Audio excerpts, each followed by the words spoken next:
Hello friends, તો આજે આપણે વાત કરવી છે આયોજન એટલે કે પ્લાનિંગ. પહેલો પ્રશ્ન છે, આયોજન કયા કયા ક્ષેત્રમાં જોવા મળે છે? તો વાલા મિત્રો, આયોજન એ વેપાર વાણિજ્ય ઉપરાંત આર્થિક, સામાજિક, રમતગમત, ધાર્મિક, રાજકીય અને સાંસ્કૃતિક ક્ષેત્રોમાં જોવા મળે છે. OR નું વિસ્તૃત નામ આપો. તો ORનું વિસ્તૃત નામ છે ઓપરેશન રિસર્ચ, કાર્યાત્મક સંશોધન. બરાબર, ઓપરેશન રિસર્ચ, કાર્યાત્મક સંશોધન. સંચાલનનું સૌપ્રથમ અને અંતિમ કાર્ય જણાવો. તો આયોજન એ સંચાલનનું પ્રથમ કાર્ય છે, જ્યારે અંકુશ એ સંચાલનનું અંતિમ કાર્ય છે. બરાબર, જુઓ અને આગળ વધો નો સિદ્ધાંત ક્યારે અપનાવાય છે? તો યોજનાનો વાસ્તવિક અમલ થઈ ગયા બાદ યોજનાનું મૂલ્યાંકન કરવામાં આવે છે. જો મૂલ્યાંકનમાં ભૂલ રહી ગઈ હોય તો નિષ્ણાંતો અને સલાહકારોની મદદ લઈ ભૂલો શોધવામાં આવે છે. આયોજન એ સતત ચાલતી પ્રક્રિયા છે. જ્યારે આપણે તબક્કાવાર આગળ વધીએ ત્યારે જુઓ, લુક એન્ડ નો સિદ્ધાંત અપનાવાય છે. બરોબર, અહીંયા તમને સમજાવી દેવામાં આવ્યું કે આયોજનની અંદર યોજનાનો વાસ્તવિક અમલ થઈ ગયા બાદ એનું મૂલ્યાંકન કરવામાં આવે છે. જો મૂલ્યાંકનમાં કોઈ ભૂલ જણાય, કોઈ ક્ષતિ જણાય, કોઈ ખામી જણાય તો નિષ્ણાંતો અને સલાહકારોની મદદ લેવામાં આવે છે અને ભૂલોને શોધવામાં આવે છે અને આગળ વધવામાં આવે છે. બરોબર, એવું સમજાવવા માંગે છે. અંદાજપત્રના પ્રકારો જણાવો. તો અંદાજપત્રમાં વાત કરીએ તો મૂડી ખર્ચ અંદાજપત્ર, ઉત્પાદન અંદાજપત્ર, ઉત્પાદન ખર્ચ અંદાજપત્ર, વેચાણ અંદાજપત્ર, રોકડ અંદાજપત્ર વગેરેનો સમાવેશ થાય છે. આયોજનમાં કયા કારણોસર અનિશ્ચિતતા ઉદ્ભવે છે? તો આયોજનમાં આંતરિક અને બાહ્ય પરિબળોના કારણે અનિશ્ચિતતા ઉદ્ભવે છે.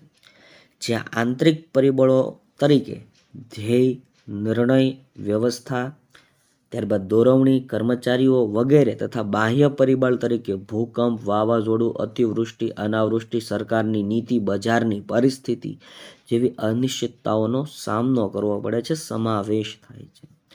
આયોજનના આધારો જણાવો. તો આયોજનના આધારો અનુમાનો કે પૂર્વ ધારણાઓ છે, જે બાહ્ય અને આંતરિક પરિબળ પર આધારિત છે.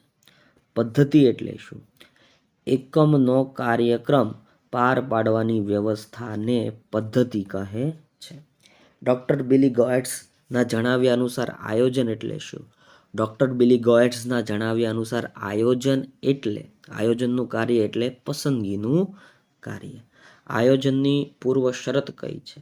તો પરિવર્તનશીલતા એ આયોજનની પૂર્વ શરત છે. આયોજન માટે કઈ બાબતો ધ્યાનમાં રાખી પૂર્વાનુમાન કરવામાં આવે છે? તો આયોજન માટે ભવિષ્યની અનિશ્ચિતતાઓને ધ્યાનમાં રાખીને પૂર્વાનુમાન કરવામાં આવે છે. કઈ બાબત આયોજનની સફળતાને અવરોધે છે? તો ભાવિની અનિશ્ચિતતા એટલે કે ભવિષ્યની અનિશ્ચિતતા, નિષ્ણાંત લોકોની ઊંચી ફી, આયોજન કરવા માટે માહિતી એકત્રીકરણની લાંબી પ્રક્રિયા, સમય સંજોગો કે એકમને અસર કરતા આંતરિક અને બાહ્ય પરિબળો, વિપરીત પરિસ્થિતિઓમાં અધિકારીઓ કે કર્મચારીઓનું પૂર્વ નિર્ધારિત આયોજનને વળગી રહેવું, કર્મચારીઓની વિવિધ સર્જનાત્મક શક્તિઓનો યોગ્ય ઉપયોગ ન કરવો, ખામીયુક્ત પદ્ધતિ કે માહિતી વગેરે આયોજનની સફળતાને અવરોધે છે. ખાસ યાદ રાખજો ભાઈ, આવું પૂછાય. આયોજનમાં અનુમાનો અને પૂર્વ ધારણાઓ માટે કઈ પદ્ધતિઓ અને માહિતીનો ઉપયોગ થાય છે? તો આયોજનમાં અનુમાનો અને પૂર્વ ધારણાઓ માટે ગાણિતિક પદ્ધતિઓ અને આંકડાકીય માહિતીનો ઉપયોગ થાય છે. સુનિયોજિત યોજનાઓનો સમયગાળો કેટલો હોય છે? તો સુનિયોજિત યોજનાઓનો સમયગાળો 1 વર્ષ કે તેથી ઓછો હોય છે. ધંધાકીય એકમના ધ્યેય કેવા હોવા જોઈએ? તો ધંધાકીય એકમના ધ્યેય સિદ્ધ કરી શકાય તેવા વાસ્તવિક હોવા જોઈએ અને વધુ પડતા મહત્વાકાંક્ષી ન હોવા જોઈએ. કાર્યક્રમ એટલે શું? કાર્યક્રમ એટલે ધંધાકીય એકમમાં નિર્ધારિત કાર્યોને જે ક્રમ આપવામાં આવે છે તેને કાર્યક્રમ કહેવામાં આવે છે. ધંધામાં કઈ અનિશ્ચિતતાઓ રહેલી છે? તો ધંધામાં નાણાંને લગતી, કાચા માલને લગતી, વીજળીને લગતી, ગ્રાહકોની માંગને લગતી અનિશ્ચિતતાઓ રહેલી છે. આયોજનના ઘટકો જણાવો. તો આયોજનના મુખ્ય ઘટકોમાં હેતુઓ, વ્યૂહરચનાઓ, નીતિ, પદ્ધતિ, નિયમો, અંદાજપત્ર વગેરેનો સમાવેશ થાય છે.